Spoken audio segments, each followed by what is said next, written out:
this might have been the best week one in NFL history. We had so many good games, so many good storylines. And then, of course, Monday Night Football, two young quarterbacks, JJ McCarthy and Caleb Williams. We're going to talk about this Justin Herbert stuff, the comp to Peyton Manning. He's always in the conversation of top 5 quarterback. Does he deserve it? And the Pittsburgh Steelers went ahead and added to their age on their roster, signing Jabrill Peppers. And then we got to talk about some movement, some cuts going on in the NFL. It's good to be in NFL season, but let's start off with this, you guys. Of the breakup of the old Lions family, all 3 of them took L's. The best loss of these 3, in my opinion, was probably Aaron Glenn, because we saw for sure a total change in identity with the Jets. There was a lot of good stuff to take away from there. And they did score, they scored 32 points. But they lost the Steelers, obviously. Ben Johnson, that brings me to the Chicago Bears, okay? Monday Night Football, this was an interesting one. We saw Caleb Williams come out going 10 for 10 in his first 10 attempts, looking pretty darn good. And then, I don't know what we want to call it, a collapse, or just once you got past the scripted plays, it was not looking good. And then I will also say on the flip side of that, JJ McCarthy in his first ever start, 22 years old, coming out tough. And I'm watching that first half, I'm like, Vikings should have kept Sam Darnold. Whoops-a-daisy. What are you doing? And then all of a sudden, the second half is a completely different story here. So we got to talk about kind of both these quarterbacks. Let's start off on the Bears side in Caleb Williams. It's crazy because we saw also, I think, in particular in the start during the scripted period, let's call it, of the game, there were a couple throws. I mean, I'm thinking specifically of the one where he rolled out to the right, like escaped the pocket, rolled out to the right to the sideline, and then just zipped it in. I think I can't remember which receiver it was to, but it's like, oh yeah, that is why there is all this hype and talk. Generational talent. That's why he was the number 1 pick. Because of the physical abilities to do that. And I will say, when he does some of this stuff, there's certain times when he escapes the pocket and kind of gets on the move where I'm like, that looks different than every other quarterback in the NFL. And there are flashes of that, man, too. So like on one, like I get that conversation of people with the generational talent stuff. But then on the other hand, there is just the missing of easy throws. And I think a lot of people that were criticizing Caleb are criticizing him for that. Well, let's take a look there. This is the all 22 like tape, so you can actually see it here. And let's just let this play a little bit while we talk about it. Yeah. But it's just like some of these, dude, where it's like, okay, I mean, that one's all right, maybe not the easiest, but a couple of these will pop in and you're just like, come on now. Like there's one. You should probably be able to hit that. Footwork's a little messy at times. Dude. So there's just some of these, right? Yeah, it's the footwork messy. I would say it's rushed, but that's also part of what makes him so great are his feet. Granted, when your feet also become your greatest enemy, that like we're seeing it right here. Van Ginkel had Caleb's number there in the fourth quarter, man. That guy was playing out of his mind with blocked passes and tackles and everything. He was just an absolute disruptor. Yeah. I think the biggest thing though, and it's always been kind of the red flag for him or the slightly pink flag for Caleb Williams, is the body language and his demeanor on the sidelines when things start going poorly, whether it be by him or his team. It's kind of this weird sort of situation because you see on the flip side, you see a rookie in JJ McCarthy doing the complete opposite. He had 3/4 of the worst football he has probably played in his entire life, from high school, college to NFL. Like, that guy was playing garbage. We all had the question marks. Oh no, for the Vikings. Yeah. Everything he did was incredibly positive. He stayed up. Like, he could have easily crumbled, seen ghosts, all that kind of stuff. But dude, he flipped some switch, and it was because he stayed positive. He had things to say. I think something came out too in the huddle where he was just like very Harbaugh-esque. He asked the guys in the middle of the third quarter when they're getting trounced with 85 yards. He's like, "Where else would you want to be?" to his team. Yeah.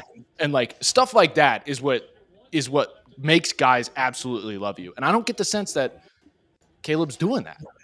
Yeah, dude. Wouldn't you say that seeing that, like playing bad and handling it that way and having that mentality is much more promising for a career than Caleb Williams, for example, playing better and having bad body language as his nature? Wouldn't you say like that's way more promising for like a leader of a dynasty? I think so, dude. I think because you get that, you see the attitude right here, and like this right here, this little psychotic Like let's effing go from JJ, who's in his first ever NFL start, and also having this attitude after having a really bad first half, or essentially really bad first 3 quarters, throwing a pick 6 in your first ever game on the road, a lot of pressure around you, and then bouncing back and having that fourth quarter where he had 3 total touchdowns and he had like a 140 passer rating in the fourth quarter. Like, it kind of is night and day, at least body language wise, between these two guys, or kind of leadership wise between these two guys. I don't want to,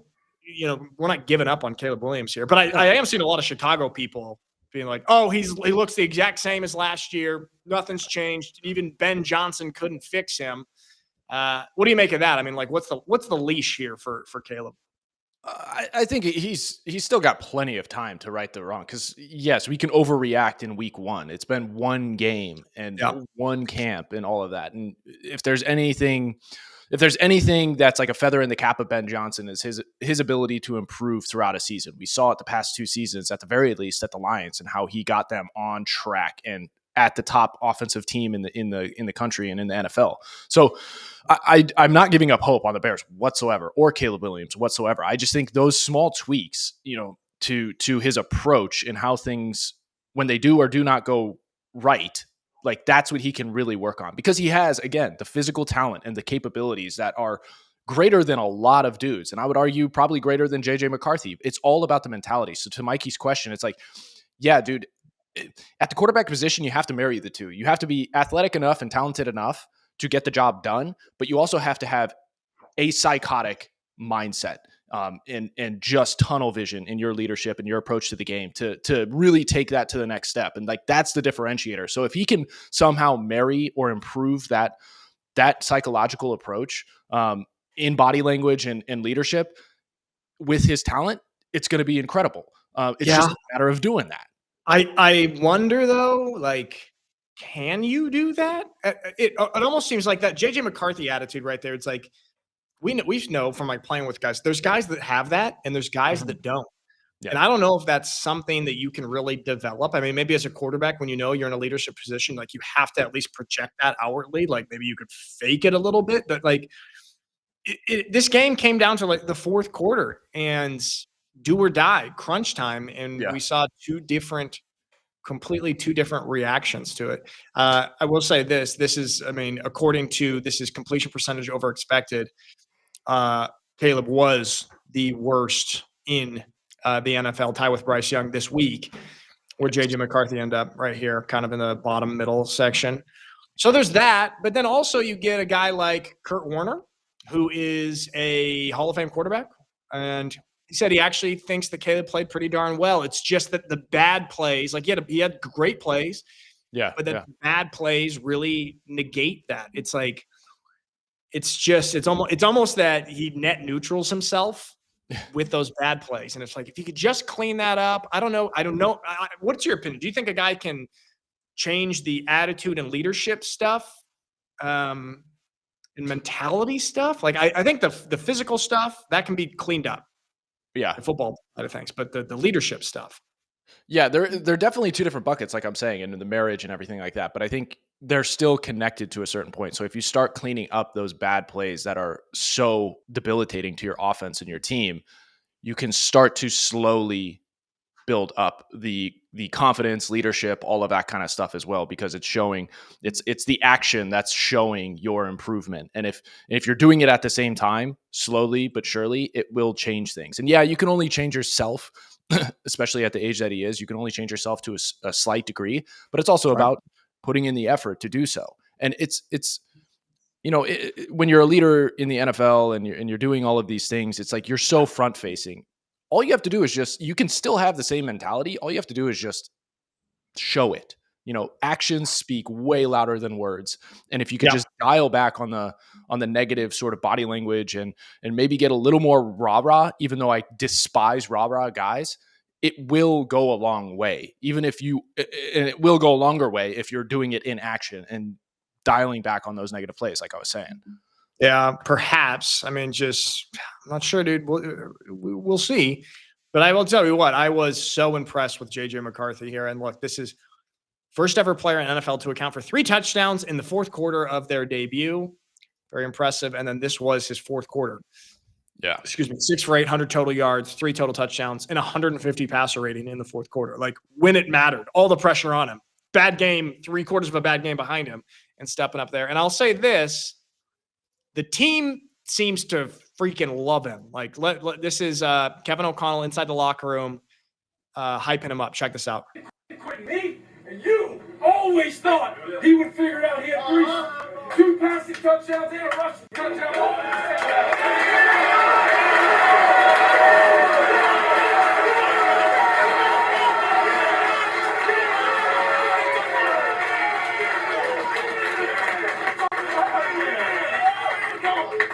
That's why you guys put a C on his chest. That's why he's going to break his down right now. On to the next one, boys. I just think that there's a completely different vibe between those two young guys. And the other thing that's a tough pill to swallow for Bears fans, Caleb Williams fans, is I don't know the exact number, but Caleb's record against other quarterbacks of his class is like 0-5 now, 0-6, whatever it is. And I know I just said it's the quarterback's not going against the other quarterback, but people like to compare that. And so that's another thing that's kind of a tough pill to swallow, don't you think?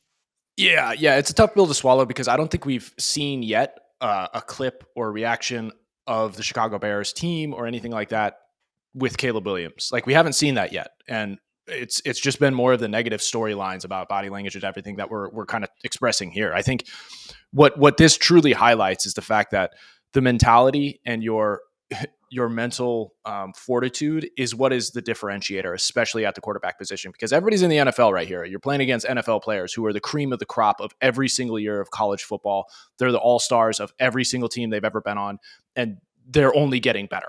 So the real differentiator in the NFL, especially at the quarterback position, is your mental fortitude and your ability to be that psychotic leader, that being able to tunnel vision, shut things off, and just go out there and win. So that's why I say if he being Caleb improves even in the slightest, like a small degree every week, that's going to make huge ripple effects because he has the talent. And I wonder if it's because he's had the talent and he's so gifted, if he's ever truly had to face those on the field. Like he hasn't. That's the thing, dude. I think he's just been able to rely on being so physically gifted that he hasn't had to, like, until you get to the NFL and you're playing the best of the best of the best, had to also dig into that other pocket.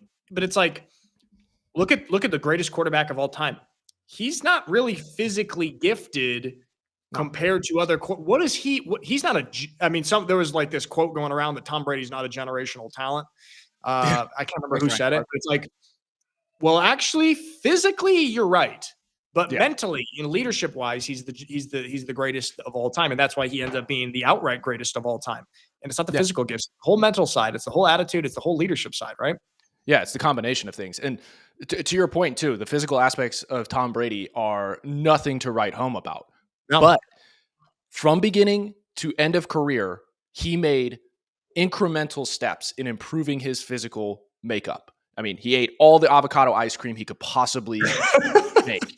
And he put so much of that in his body that he slimmed down. He got better. He got more durable. He improved his speed even by 1/10 of a second. Like, he made those very small incremental moves, coupled it with an increasing psychotic approach to being a leader and being a winner. And boom, look what happened. Like, that's how crazy. So what you're saying is Caleb needs to eat avocado ice cream. No, he probably needs to eat less avocado ice cream because I get a sense that he eats too much. He's on probably that no gluten, whatever diet. No offense to celiacs. Okay. In solidarity. All right. So we got to hit a couple memes here. Okay. Just because. And for Chicago Bears fans, this tweet says, this is literally the definition of insanity. This is a tweet from each of the last 3 different head coaches where they tweet, a new era begins. And then day 1 of a new era. New era, catch. And each one starting off kind of tough, okay? So it's that definition of insanity that we've seen so often. And then this to me actually is probably the most egregious thing of all of the bad passes and things you could criticize for Caleb's game and the body language, what the heck is this? I mean, what are we doing here? Okay. And keep in mind, I am a guy that is proponent of anti-swag. This is literally how I looked when I played football. I had a baggy t-shirt like that coming out. Okay. But I was a garbage man linebacker. This is your flashy starting quarterback in the NFL. What do you make of this look, you guys? This is the face of your franchise. It's like it's showing up to work without the suit on. It's disrespectful, is what it is. This is your Colin Cowherd's backward hat. This is atrocious. It's egregious. Yeah, I think you made a point in one of your talking heads or your posts. You're not playing well enough. Yep. Look like this. Like you gotta dial it all back, and like I said, make baby steps, incremental improvements, and this is part of that. The whole motto of anti-swag is look bad, play good. Okay. Not look bad, play bad also. Okay. So you're breaking the motto. It doesn't work. And it's also, Mikey, you're right. It is franchise quarterback. Like this is not a franchise quarterback can't be doing anti-swag. You got to show up buttoned up you have to be marketable. Yeah. This is an offensive guard type thing that you can do, or an inside linebacker. Okay. Not your starting quarterback. That's where I stand on that. This is like in youth football where kids would wear a full hooded sweatshirt underneath their pads when it was cold and couldn't suck it up. It's the same principle. I was gonna say more of like the parka, the puffer jacket underneath, like zip up. I never zip up underneath their shoulder pads. Yeah. I'll never forget the first time I saw a guy at Jesuit coming out to practice in November. Mark Toffler was his name. Funny guy. But he came out with a full hoodie under his pads, and I was just like, what in the heck are we doing, man? I'll never ever forget that. So never. Looks like go ahead. I know we've been talking about this game, the Bears, Vikings, and everything like that, but what I love about the Vikings and McCarthy is he has the mentality, but he also has the two quarterback whisperers in McCown as the quarterback's coach and O'Connell. That triumvirate of Scottish/Irish men is going to take the NFL by storm. I can't believe that they got those three dudes in the same organization. So the future is bright for them. The Celtic brother, and also with their Irish quarterback McCarthy. That was a Scottish accent, sorry. But you're right. They've got a whole Celtic clan going on there up in Minnesota. But well, let's also think about this. We were talking at the start of the show about the Daniel Jones thing, who, again, let's not get too ahead of ourselves, but he looked way better in week 1. And he went on Pat McAfee and he was talking about how working with Kevin O'Connell and Josh McCown when he was a backup to Sam Darnold last year, he's like, that changed everything for me, man. Yeah. And we saw at least one game of a totally different looking Daniel Jones. So this is not to be overlooked. No, not at all. Granted, Ben Johnson's also, in my opinion, kind of in that stratosphere, what he's done with Jared Goff. Jared Goff looked completely different without him this week playing the Packers, or like that offense at least. So that's I don't fair. know. That's fair. I just think when you couple it with the two, O'Connell's done it once before with arguably a lesser talented quarterback in Sam Darnold and being able to do what he did. I mean, and his ability to write scripts for guys who are just popping in there. Who I'm blanking on the other quarterback, the rocket scientist dude who came in for the Minnesota Vikings 2 seasons ago and had a stretch of like 3-4 games, who was just balling out. Dobbs? Yeah. Yes, Josh thank Dobbs? you. Thank you. Yeah. Dobbs. Nice. And like his ability to give guys opportunities to succeed is incredible. And I don't think Ben Johnson hasn't done that, but O'Connell's just done it more frequently. And that's why true. I have a higher expectation coming from him. So after that Monday night game, we've got people feeling good in Minnesota and people feeling worried in Chicago. I don't think that we should overreact either way, but I will say impressive, JJ McCarthy, some impressive throws from Caleb, still a lot to clean up. All right, let's go to a little bit older quarterback who is getting this comp is floating around, kind of crazy, okay? Because we've talked about the physical gifts of Justin Herbert, but how he's kind of really underperformed come crunch time, come playoff situations. It's not unlike the man they're comparing him to statistically. Peyton Manning also really struggled in the beginning half of his career getting playoff wins. And look at these statistics here. Comparing Justin Herbert to Peyton Manning, what do we think? Premature? Just a coincidence? Or is he on that trajectory? It's obviously premature, but the stats really line up here. The stats are crazy. Whoa. Look at the interceptions. Yeah. That's crazy. I think it's hard to compare apples to apples. I think Peyton was the tip of the spear for this new sort of offensive pass-heavy culture that we have in the NFL right now. So I don't think – I mean, you might have to fact check me on this, ChatGPT or Mikey, on how many pass attempts there actually were. I think that's one thing that would be an indicator. Here we go. Thank you. Yeah. So what are we looking at here?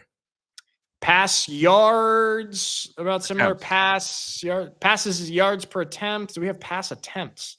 I don't think we have actually attempts. Yeah, see that's the biggest question mark, because like the numbers for Herbert might be higher strictly because the ball is thrown more frequently in this day and age. But sure. The biggest indicator is the interceptions. He protects the ball even if he's throwing it more frequently. Like that right there, I think is a big indicator of him having a chance to become Peyton Manning at the end of his career and being that next guy. Because Peyton, I mean, he wasn't unknown to be somewhat reckless with the ball early on in his career, and he obviously tightened the screws massively in the later portion of his career. And so I think that's the biggest indicator here. Yeah, all of these passing touchdowns and everything like that are incredible, but interceptions are the biggest indicator for me. Yeah, the interceptions thing is very promising for Justin Herbert. And I will say, what we talked about previously, like now year 2 with Jim Harbaugh there with the Chargers. And we never even got to talk about the Chargers-Chiefs game in Brazil on this show, but Justin Herbert looked pretty darn good there. And they came away. This was the first time that they beat the Chiefs in 3 years. It was the first time. And granted, the Chiefs are a lot of times a little bit rocky at the start of the season, but I will say people are feeling kind of optimistic there about Justin Herbert. Do you think now finally he's in a situation where, okay, say they do have success and they make it to the playoffs, that he's going to win a playoff game or a couple? I think so. I think the massive differentiator here is Jim Harbaugh. Jimmy. I think he's going to be the one that I think helps Herbert really catapult into the next tier of quarterbacks. I think having him at the helm and in the mentality, we were just talking about it clearly rubbed off on McCarthy. Not that he didn't have it beforehand, but it was definitely improved with that. I think if Harbaugh can have some of that rub off on Herbert, gain his confidence, I think there's the sky's the limit for him because he has all the physical talents. He's a massive dude and has wheels, as we saw in that essentially game cinching scramble on his part, getting away from Jones and everything like that. So I future's bright for Herbert, but it comes down to what I've said before. It's like you gotta start winning, man. You gotta start doing it, because if you don't this year, it's gonna start getting ugly. But I wish I knew how many years it took Peyton Manning to, because we talk about Peyton Manning now as it took a lot. Wasn't it like 9 years or something? And what's Herbert in, like year 5? If you played 80 games, how many was that? 5 seasons? 6, 5? Yeah. He's I forgot. 5 Let or me 6. see. When did Peyton Manning finally win a playoff game? Let me see what season. This is 2003. I don't know how many seasons it was into his career. 6 years. It took him 6 years to win a playoff game. Okay, so actually a little bit shorter. 98. Yeah. So 6 years. Interesting. Very interesting. Guess what? They hired Dungy in Manning's 5th year. Didn't make it that year, but the next year, then they won a playoff game. What are we looking at in Los Angeles? They got Harbaugh. They made the playoffs, but didn't win a game. This year, if we're keeping that comparison, they're on trajectory. Yeah. The stars are aligning. They're aligning. And also, it's not as though Peyton didn't have Hall of Famers on his side of the ball. Edgerrin James, I mean, Reggie Wayne a little later, but you had Marvin Harrison as well, Dallas Clark. I mean, you had dudes that were there ready to help him out. I mean, take his game to the next level. And that's what we're seeing starting to formulate here with Justin Herbert and the Chargers on the offensive side of the ball at the very least. Yeah, Keenan Allen's a little older, 13-year vet, but we saw him perform incredibly well. And there's clearly a rapport between those two because they played with each other prior to last year. So, I think the sky is the limit for Herbert. It really comes down to seeing where his head's at. And we keep talking about it here with Caleb, McCarthy, and quarterbacks in general. What is their ability? What is their mental fortitude on that side? And how can they marry that with the physical talents that they've been gifted with? So it ball's in his court. The ball is in your court, Justin Herbert. I don't know. I'm feeling good about them. Okay. Let's pivot to another team that's got a lot of old guys. Okay. And just add another old guy.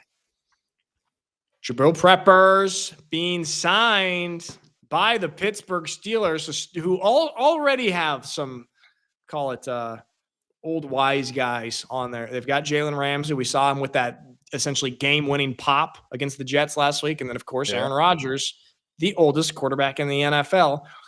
What do you think of this? What's that? Cam Hayward on the defensive side of the ball, too. Cam Hayward is what, 36 or something? Ancient. Yeah. Disgustingly ancient. I don't know how old Jabrill Peppers is. Let me see. But they have like an old roster here. What do you make of this signing? And just like the Steelers in general. The Steelers in general, I still think with the guys that we just named off right there, I think the amount of knowledge of the game that they bring to the table negates to a large degree any of the physical talents or lack thereof now at this age. I think their ability to understand the game and put their bodies in position before anything ever happens is what is so key here. And the fact that they have Tomlin, who's a defensive-minded coach, a culture builder, and has stayed steady Eddie the entire time he's been there for 20 years. Like, I think all of these things are aligning for the Steelers, and they feel like a Steelers team of old here with this new roster and who they're picking up. And Jabrill, I think he brings a massive chess piece to the defense, who is already shown to be like pretty solid this week. Granted, it was the Jets, but they look different, the Jets. It's the Aaron Glenn Jets. It's a totally different Jets. Different Jets. And totally different Justin Fields, too. So, look, I think this is a great signing. They're addicted to defense, and putting a guy like this in the secondary along with Jalen Ramsey, it's going to be interesting to see. I'm looking up because the Steelers have been the number one spender on defense for like the past, 5 years in a row or something. Let's take a look at this actually real quick. This is so interesting to see because they are addicted to spending. So here's 2025. I think if I can just break this down by offense and defense, let's see. Total offensive spending. Okay. Bengals are at the top, 158 million.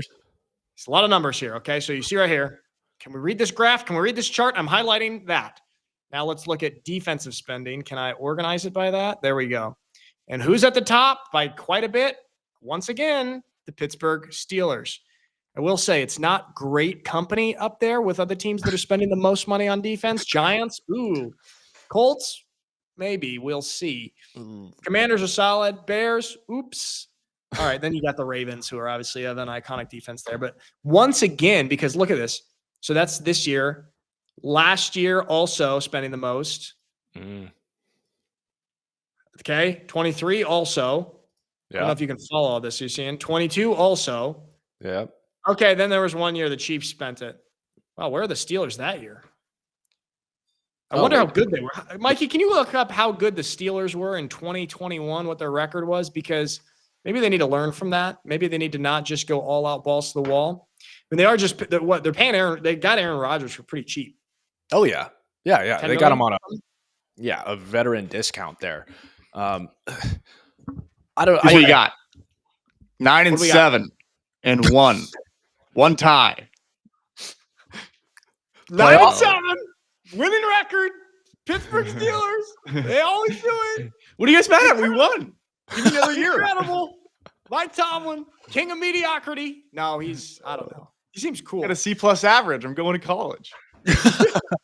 Elastic. Remember the Titans here. Let's look here though at the Steelers schedule this year. So we're going to see how this Jets win ages. Yeah. If history tells us anything, it's not going to age great, but who knows? Seattle, that's kind of tough, man. Seattle also, I mean, they should have beat the Niners there. New England, Minnesota, best team in the league, best quarterback in the league, incredible, hottest squad in the league. Best quarterback room.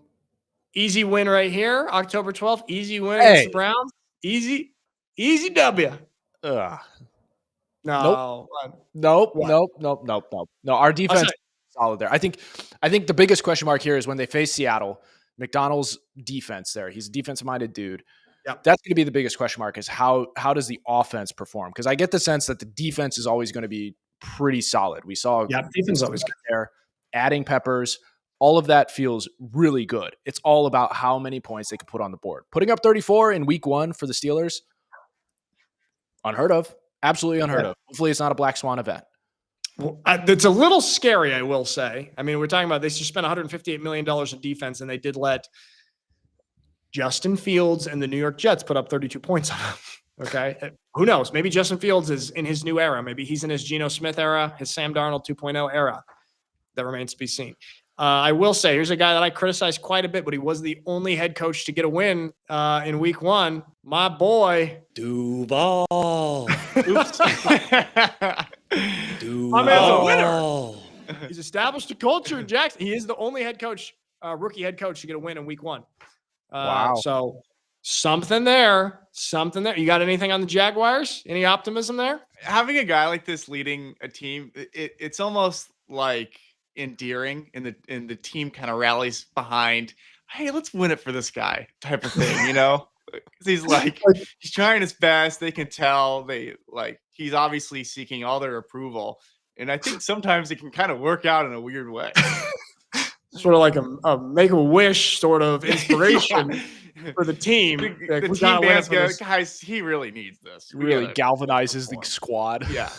I think, okay, the biggest highlight here is clearly ETN. I mean, they got the running game going, him getting 143, relieving some pressure off of Trevor Lawrence. Right. I mean, it's not as though Trevor had a bad game either. I mean, 178 is not anything to write home about, but still, like, getting the run game established early on in the season, early on in games, and then early on in the season is so vital. And I think ETN is a freak of nature. I think he's going to be an absolute weapon for them. A little surprised because, Cohen, I would have assumed that he would have been air raid happy, all that kind of stuff. So I like the tempered approach that they took here. Granted, I actually do because they were going up against the Panthers. Yeah, I mean, the Panthers, well, they're nothing to write home about as well. But like with Lawrence going 178 yards, it's like we saw a lot of other elite quarterbacks throw for less than 200 yards. That's super common at the start of the season also. It's like harder to get that passing game going, but getting that run game going with a running back going 140. He lead? He was everyone besides Derrick Henry. I think he had the second most rushing yards in week 1. All right. I do want to touch on this because we were ripping on him on the show previously, and rightfully so. And thank goodness Kyle Shanahan listened, because Jake Moody has been released from the San Francisco 49ers. The reign of terror is over. Jake Moody, and you see right here, this is the exact moment Shanahan had enough of him. He was so mad. This was a 32-yard field goal. Should be automatic in the NFL, and so Jake Moody been waived. The thing is, this feels like a little bit of a sunk cost fallacy why they hung on to him for so long. It's because they drafted him in the 3rd round. And this just felt like that's crazy. And when you get drafted high like that, you get way more of a leash, even if you're performing at an unprecedentedly horrible levels at your position. It just goes to show you. They should calculate how many games were lost because of his bad performance, and calculate what those wins would have done in terms of revenue versus what they paid him and how they held on to that. Football coaches really struggle with this kind of math. It's tough. I will say, though, I will give props to the 49ers for cutting loose on the Trey Lance situation, because they gave up everything. They gave up more than Green Bay did to get Micah Parsons for Trey Lance, which turned into a dud. And they did admit, essentially, by moving off him, like, okay, we were wrong and we got to move off him. I do respect like when teams are able to do that kind of quickly instead of hang on and hope. I wonder which rookie quarterback right now do you think is going to have to run into that, or which team is going to be like, we got it. All right, it's it. The leash is over. We ran out of room.